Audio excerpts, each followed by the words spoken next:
నమస్తే, welcome to Andhraprabha. నేను శిరీష. మనతో ఈరోజు జూమ్లో జాయిన్ అవుతున్నారు బక్కా జడ్సన్ గారు. బక్కా జడ్సన్ గారు సామాజికవేత్తే కాదు, ప్రశ్నించే వ్యక్తి కూడా. పార్టీలు ఏ అయినా, రాజకీయ నాయకులు ఎవరైనా, కాంగ్రెస్ పార్టీ అయినా, బీజేపీ అయినా, బీఆర్ఎస్ అయినా, ఏదైనా సరే సమాజంలో జరిగే అన్యాయాల్ని ప్రశ్నిస్తూనే ఉంటారు. ఈరోజు మనం జడ్సన్ గారితో 42% బీసీ రిజర్వేషన్ గురించి మనం మాట్లాడదాం. హాయ్ సార్, నమస్తే అండి. సార్, 42% రిజర్వేషన్ మీద ఏదైతే ఉందో, ఈరోజు కాంగ్రెస్ గవర్నమెంట్ సుప్రీంకోర్టుకి వెళ్ళింది. స్పెషల్ లీవ్ పిటిషన్ దాఖలు చేస్తుంది. అలాగే రెడ్డి జాగృతి నుంచి మాధవరెడ్డి గారు స్పెషల్ కేవియట్ పిటిషన్ దాఖలు చేస్తున్నారు. ఎలా ఉండబోతోంది అసలు 42% రిజర్వేషన్ అనేది ఎంతవరకు అమలయ్యే అవకాశం ఉంది? ఏంటంటే ఈరోజు ఈ బీసీ రిజర్వేషన్ బిల్ అనేది తీసుకొని వచ్చింది ఫస్ట్ రాజకీయ పబ్బం గడుపుకోనికి. అందులో ముఖ్యంగా రేవంత్ రెడ్డి గారు ఆయనకు అడ్డం రేపు ఇంకొక రెడ్డి అడ్డం రాకుండా, ముఖ్యమంత్రి పదవికి రాకుండా రెడ్లను చంపడానికి తీసుకొచ్చినట్టు బిల్లు నంబర్ 1 ఉన్న ఎజెండా అది. అసలు ఈయనకు బీసీ రిజర్వేషన్ పైన ఉన్న అభిప్రాయం గతంలో ఒక ఛానల్కి ఇచ్చిన ఇంటర్వ్యూ మీకు ఫస్ట్ వినిపిస్తా, 15 సెకండ్స్. Okay sir. రిజర్వేషన్ లో అధికారం ఇవ్వడం అనేది నేరం, అడిగితే జైల్లో పెట్టాలి. రైట్, అట్లాంటి ప్రశ్నని అట్లాంటిది కావాలని అడిగితే జైల్లో పెట్టాలి. అయితే అసలు రిజర్వేషన్ గురించి అంటే అధికారం అది కావాలి, మేము రిజర్వేషన్ పెంచుకుంటామంటే అసొంటిది అడిగితే రాజ్యాంగానికి విరుద్ధం అది అడిగితే వాళ్ళని జైల్లో పెట్టాలి అని చెప్పి ఆ రోజు ఆపోజిషన్ లీడర్ ఉన్నప్పుడు చెప్పిండు.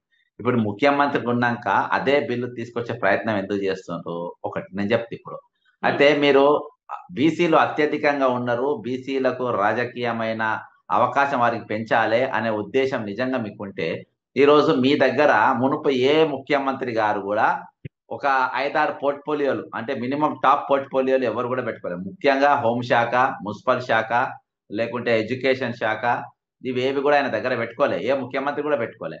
కానీ ఈ రోజు రేవంత్ రెడ్డి గారు మొన్నటి దాకా దాదాపు 10 శాఖలు పెట్టుకున్నాడు. ఒక 4 శాఖలు మంత్రులు ఇచ్చిండ్రు, ఇంకో 6 శాఖలు ఆయన దగ్గరనే ఉన్నాయి. అందులో హోంశాఖను బీసీకి ఇవ్వచ్చు కదా. ఫస్ట్ నువ్వు ఇంప్లిమెంట్ చేస్తే నీ శుద్ధి మేము నమ్ముతాం కదా. మున్సిపల్ శాఖ మంత్రి ఇవ్వచ్చు కదా, ఇంకొకళ్ళు ఎడ్యుకేషన్ మంత్రి ఇవ్వచ్చు కదా. ఈరోజు primary education, higher education, technical education, municipal administration, ఈ శాఖ హోంశాఖ, ఇవన్నీ మీ దగ్గరనే పెట్టుకుంటావు. ఏ అనుభవం లేనటువంటి వ్యక్తి ఇన్ని శాఖల్ని దగ్గర పెట్టుకుంటావు. బీసీ రిజర్వేషన్ అంటే ఈ రోజు బీసీలకు ఇచ్చిన నువ్వు ఇచ్చిన మంత్రి పదవులు ఏంది, నీ శాఖలు ఏంది, ఇలాంటి వాళ్ళపైన నీకున్న చిత్తశుద్ధి ఏంది? నంబర్ 1. రెండవది, రేపు ముఖ్యమంత్రి నా తర్వాత నాకు పోటీగా ఇంకొక రెడ్డి రావద్దు కాబట్టి ఈ 42% బీసీ రిజర్వేషన్ అంశాన్ని తెర మీదకి తీసుకొని వచ్చింది. ఈ రెడ్డి జాగృతి అధ్యక్షునితో కేసులు కూడా వీళ్ళే వేయించారు. ఆయన వీళ్ళ కుటుంబానికి అత్యంత సన్నిహితుడు. నగర ఫోటోగ్రాఫ్స్ అన్ని ఉన్నాయి, ఆల్రెడీ సోషల్ మీడియాలో కూడా ట్రోల్ అవుతున్నాయి. అది ముఖ్యమంత్రి రేవంత్ రెడ్డి గారికి, వాళ్ళ బ్రదర్ కు, వీళ్ళ కుటుంబానికి అత్యంత సన్నిహితుడు. నిజంగా ఒకవేళ ఆయనతోని పిలిచి మాట్లాడి నువ్వు కేసు వేయద్దంటే వాళ్ళు వేయరు, కానీ వీళ్ళే వేసారు. ఒక దిక్కు వీళ్ళు వేసారు, ఇంకో దిక్కు న్యాయపరంగా ఈ రోజు వాళ్ళకి ఎటువంటి చిక్కులు లేకుండా వాళ్ళు చేశారు. పైగా ఎంపీటీసీ, జెడ్పీటీసీ ఎన్నికలు ప్రకటించారు, షెడ్యూల్ కూడా వచ్చింది. వచ్చినాక లాస్ట్ మూమెంట్ లా కానీ కాంగ్రెస్ పార్టీ వాళ్ళు ఎక్కడ కూడా మంత్రులు కానీ వీరు కానీ ఎన్నికలు జరగబోతున్నాయి అని కూడా ఎవరికి చింత లేకుండే. ఎందుకంటే ఎట్టి పరిస్థితుల్లో ఎన్నికలు రాకపోవచ్చు, ఎన్నికలు రావు అనే నమ్మకం, విశ్వాసం వీళ్ళకు చాలా స్ట్రాంగ్ ఉండే. కాబట్టి వీళ్ళు ఆ స్టెప్ తీసుకున్నారు, ఈ బీసీ రిజర్వేషన్ ఉన్నట్టు తీసుకున్నారు.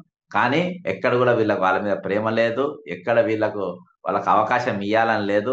ఇంకా పెట్టుకొని ఇంకా ముందడిగేసి బీసీని రోజు నష్టపోయారు. ముఖ్యమంత్రి పదవి ఇస్తాను, త్యాగం చేయి ముందు.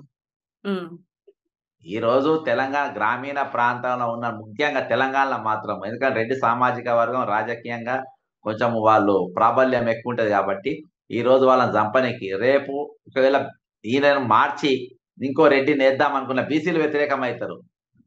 ఒకవేళ బీసీలను పెట్టాల్సి వస్తాయి నెక్స్ట్. కాబట్టి ఆ బీసీలను పెడితే మళ్ళీ రెడ్డి ఎమ్మెల్యేలు సపోర్ట్ చేయరు. కాబట్టి ఇవన్నీ ఉంటాయి కాబట్టి నన్ను ముట్టుకోరు అనే టార్గెట్ తోని ఈ రోజు రేవంత్ రెడ్డి గారు ఇది చేసినాం ఒకటి. ఇంకోటి, ఈయన ఇప్పటి వరకు చేసిన నియామకాల మీరు అడ్వైజర్సే కానీ, కార్పొరేషన్ చైర్మన్లే కానీ, ముఖ్యమైన పదవులు ఏవైనా చూడండి, రెడ్డి సామాజిక వర్గానికి చాలా ఎక్కువ ఉన్నాయి. అవి ఎందుకు ఇచ్చిండ్రు? ఇంప్లిమెంటేషన్ లేనిది. కాబట్టి ఇది చిత్తశుద్ధి లేని శివ పూజ లేరరా విశ్వదాభిరామ వినురవేమ అన్నట్టు ఆయనకు చిత్తశుద్ధి లేదు, కానీ శివ పూజలు చేస్తా ఉంటాడు. చిత్తశుద్ధి లేదు, బీసీ 42% రిజర్వేషన్ అంటారు. చిత్తశుద్ధి లేదు, ఈరోజు వాళ్లకు అవకాశాలు ఇవ్వాలి, వాళ్ళకు గ్రామీణ ప్రాంతంలో వాళ్ళ నాయకత్వం పెంచాలి అని అంటారు. కాబట్టి ఈరోజు ఇంతకు ఇక దీనికి మూసి బ్యూటిఫికేషన్ రెండు ఒకటే.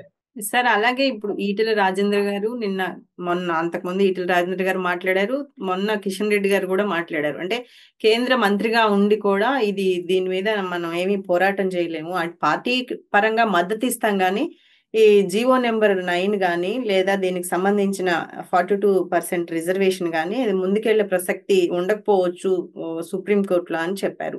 అసలు సాధ్యం అవుదంటారా ఇది? అలాగే ఈటెల రాజేంద్ర గారు కూడా మాట్లాడారంటే డబ్బులు ఏం ఖర్చు పెట్టుకోకండి, అనవసరంగా ఖర్చు చేయకండి, ఎలక్షన్స్ జరగవు అని కూడా చెప్పారు. ఎలక్షన్ కమిషన్ ఈ రోజు ముందుకెళ్ళటానికే ప్రయత్నం చేస్తోంది కదా ఎలక్షన్స్.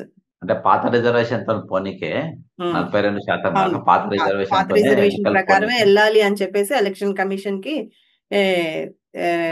ఇచ్చిందనమాట, డైవర్ట్ చేసింది అయితే ఆ అవకాశం ఉంది. అయితే ఈ రోజు వాళ్ళు పక్కల మీద నెపం నెక్కుతారు. ఇది ఈటల రాజేందర్ కాదు, కాంగ్రెస్ పార్టీ మంత్రులు కూడా, నాకు మంత్రి కూడా అడిగిండు అసలు ఎలక్షన్స్ జరుగుతాయా అని.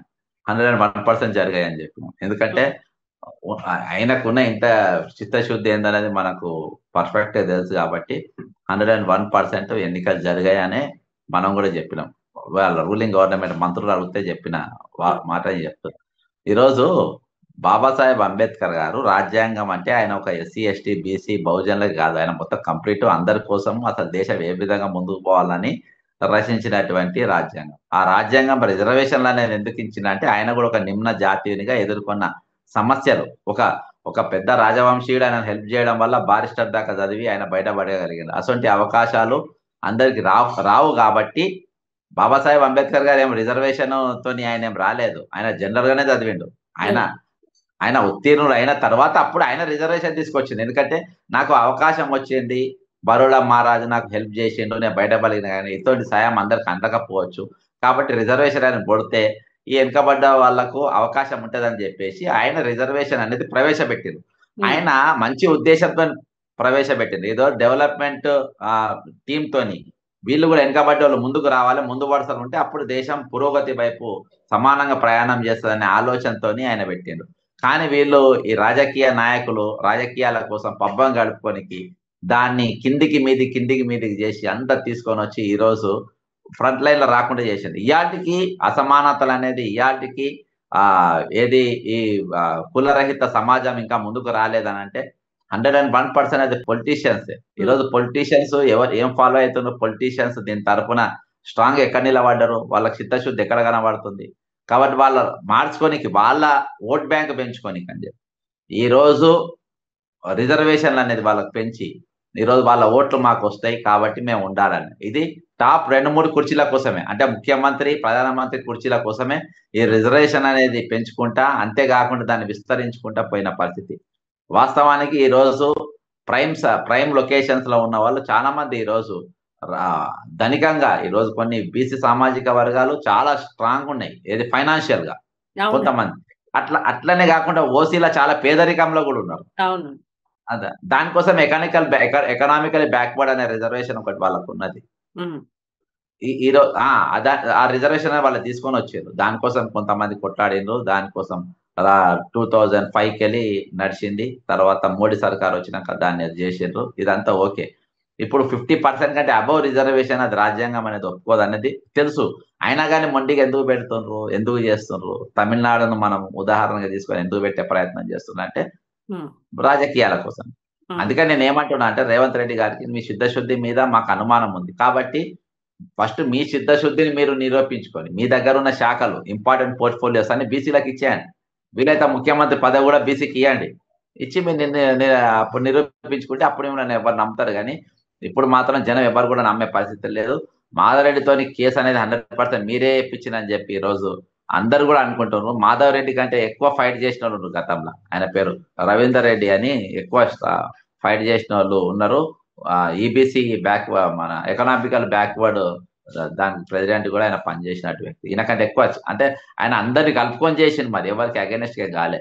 అన్ని కమిటీలో మద్దతు తీసుకొని ఆయన కొట్టాడేండు ఓకే ఈబీసీ కోసం. సరే అలాగే ఇప్పుడు బీసీ సంఘాల నాయకులు బహుజన్ నాయకులు అంతా నిన్న ఒక సమావేశం పెట్టుకున్నారు. ఆర్ కృష్ణయ్య గారు, జాజుల శ్రీనివాసరావు గారు, ఇంకా చాలా మంది నాయకులు దాంట్లో మాట్లాడారు. పార్టీల పరంగా కూడా మద్దతు ఇస్తామని చెప్పి సిపిఐ, సిపిఎం పార్టీలు అలాగే బీజేపీ అన్ని పార్టీలు వాళ్ళు వచ్చారు. దీన్ని ఉద్యమ రూపంలో కూడా తీసుకెళ్ళాలి అని మాట్లాడుతున్నారు. అయితే వీరికి సాధ్యమవుతుందా ఒక కూటమిగా ఉండడం అనేది? ఎందుకంటే తీర్మాన్ మల్లన్న గారి ఆ వెర్షన్ చూస్తే వీళ్ళతో కలిసి ఎక్కడా మాట్లాడినట్టుగా లేదు. అదొక సపరేట్ గా మల్లన్న గారు మాట్లాడుతున్నట్టుగా మనం చూస్తూ ఉన్నాం. ఎలా చూడొచ్చు? ఇప్పుడు ఎప్పుడైతే 42% రిజర్వేషన్ అనేది ముందుకొచ్చే ముందు కవితను రంగంలో దింపిండు, తర్వాత తీర్మానం మల్లయ్య దిగిండు. ఇద్దరు పరస్పరం దూషించుకున్నారు.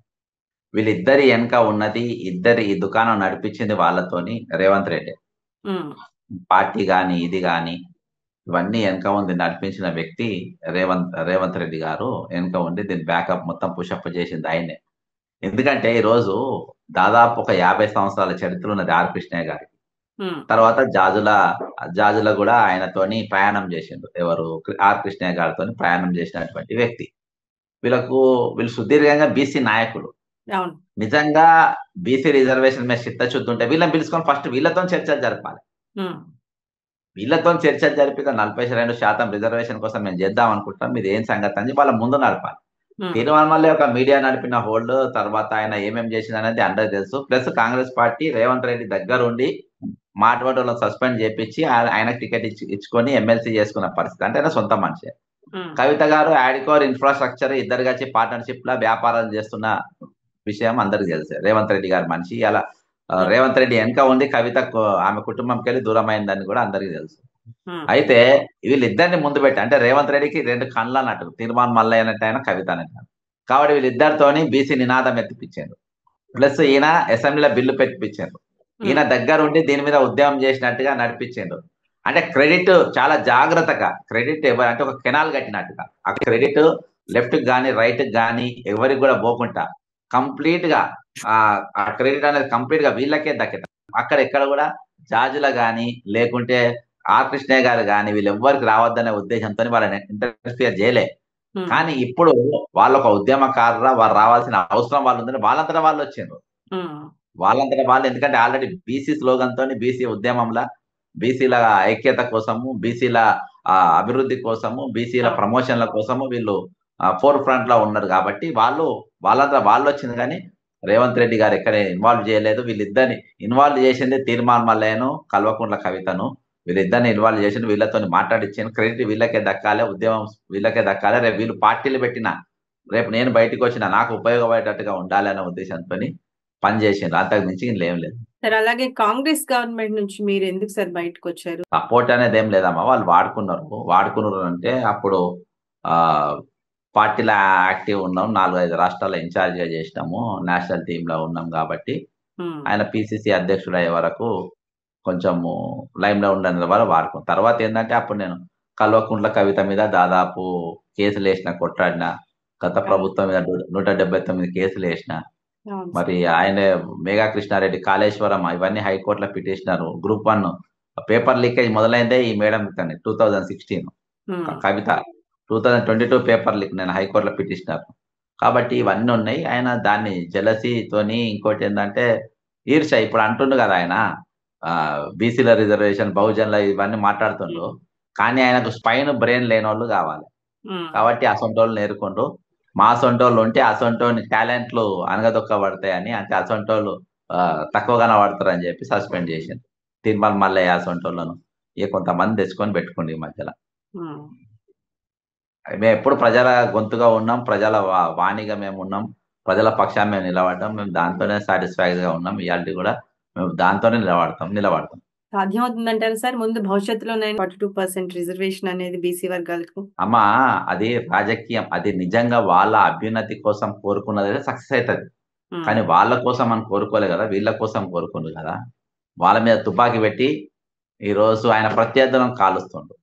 వాళ్ళ మీద తుపాకీ పెట్టి ప్రత్యర్థం కాదు. నేను అదే అంటున్నా కదా, మరి నేను ఏమంటాను, single point program. R Krishnaiah గారికి నేను అందరు కూడా విజ్ఞప్తి చేసేది ఏంటంటే రిజర్వేషన్ వచ్చే టైంలో వస్తుంది. ప్రస్తుతానికి దగ్గర ఉన్న శాఖలు బీసీలకి ఇమ్మంటున్నా. వీలైతే ముఖ్యమంత్రి కూడా బీసీకి ఇమ్మని అంటున్నా. ఆర్ కృష్ణయ్య గారికి ఈ బీసీ ముఖ్యమంత్రి, ఆయనకు ఎమ్మెల్సీ తప్పే ఉన్నది. బీసీల మీద నీకు వల్లమాలిన ప్రేమ ఉంది కదా, 42% రిజర్వేషన్ ఇయ్యనికి జరగదు కదా. మదియాసి గారికి ఇవ్వండి. వీళ్ళందరినీ ముఖ్యమంత్రి అభ్యర్థిగా ఉన్న బీసీ నాయకు మొత్తం ఓడగొట్టింది కూడా మళ్ళీ ఈయననే. మదియాసికి ఈయననే ఓడించిండు. ఎందుకంటే ఢిల్లీలో ఈయన పరపతి ఉన్నది, రేపు ప్రాబ్లం అవుతుందని ఈయన క్యాడర్ కు చెప్పి, ఎల్బీనగర్ క్యాడర్ కు చెప్పి, వాళ్ళంతా టీడీపీకి వచ్చిన వాళ్ళు కదా, వాళ్ళని ఓడగొట్టించారు. కాబట్టి ఈ రోజు 101% ముఖ్యమంత్రికి ఎటువంటి కోశాన ఆయనకు చిత్తశుద్ధి అనేది లేదు. కాబట్టి కేసు వేయించింది ఆయననే. ఆయన కోసమే ఈరోజు బీసీ రిజర్వేషన్ బిల్లు, అది ఆయన ప్రత్యర్థులను చంపనికి, రెడ్లను చంపనికి తీసుకొచ్చినటువంటి బిల్లు. బీసీల మీద ప్రేమ ఉండిచ్చిన బిల్లు కాదు. నిజంగా బీసీల మీద ప్రేమ ఉంటే ఆయన దగ్గర ఉన్న ఇంపార్టెంట్ పోర్ట్ఫోలియోస్, ఒక డిప్యూటీ చీఫ్ మినిస్టర్ కూడా బీసీలకు స్పాంటేనియస్ ఇప్పుడు ఇమీడియట్ గా ఇచ్చేయని నమ్ముతారు. ఇంకొకటి చెప్తా, ఎందుకంటే జూబ్లీ హిల్స్ టికెట్ విషయాన్ని చెప్తా. జూబ్లీ హిల్స్ ఎమ్మెల్యే టికెట్ మొన్న ఉన్నది వచ్చింది కదా, ఇప్పుడు నవీన్ యాదవ్ కి వచ్చింది. నవీన్ యాదవ్ కి ఆయన పేరు పెట్టలే, ఈయన పెట్టిన పేరు అంటే రంజిత్ రెడ్డి పెట్టిండ్రు, చేవెళ్ళ ఎక్స్ఎంపీ రంజిత్ రెడ్డి పేరు పెట్టిండ్రు. ఇప్పుడు టికెట్ వచ్చి అబ్బాయికి దాదాపు ఒక 5-6 రోజులు అవుతుంది.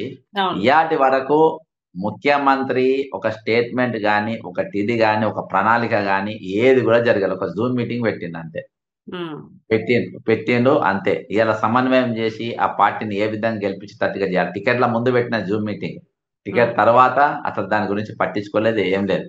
ఈ రోజు అక్కడ నీకు నిజంగా ఇది ఉంటే, నిజంగా ఆయన బీసీఏ కదా, ఈ రోజు ప్రేమ ఉంటే ఇవాళ సోషల్ మీడియా పరంగా కానీ, ప్రచారంలో కానీ ఎందుకు వెనుకబడి ఉన్నట్టు, ఈ రోజు ఎందుకు వెనకేస్తున్నట్టు? అందులో ముఖ్యమంత్రి కుట్ర 101% ఉన్నది. ఎందుకంటే రేవంత్ రెడ్డికి కాంగ్రెస్ పార్టీ గెలవాలని లేదు, అక్కడ గెలవాలనే ఆచరణ రేవంత్ రెడ్డికే ఇంట్రెస్ట్ లేదు అక్కడ. కాబట్టి ఆయన బయటికి అట్లా ఉన్నాడు, లోపల మాత్రం లేనే లేదు. లోపల పోస్టులు ఎవరికి ఇచ్చుకున్నా వాళ్ళకే ఇచ్చుకుంటున్నారు. నిన్న మొన్న కాకుండా డీజీపీ ఎవరికి ఇచ్చుకున్నాడు, అర్థమైందా? ఇవన్నీ చూస్తే మనకు కనబడుతూనే ఉంటాయి. కాబట్టి ఆ చిత్తశుద్ధి లేదు, బీసీలకు ఇచ్చే ఆలోచన లేదు, బీసీల పైన ఎటువంటి ప్రేమ లేదు. బీసీలు అనేది ఒక ముడి సరుకు ఆయనకు. ఈ రోజు బహుజనులు అంటే ఒక ముడి సరుకు. ప్రజలు జనం ఈ రోజు ఎవరు నమ్మే పరిస్థితి లేరు, నమ్ముతలేరు కూడా. రైట్ జెర్సన్ గారు, మరో టాపిక్ తో మళ్ళీ కలుద్దాం. థ్యాంక్ యూ అండి. Thank you so much. Right అమ్మా, థ్యాంక్ యూ.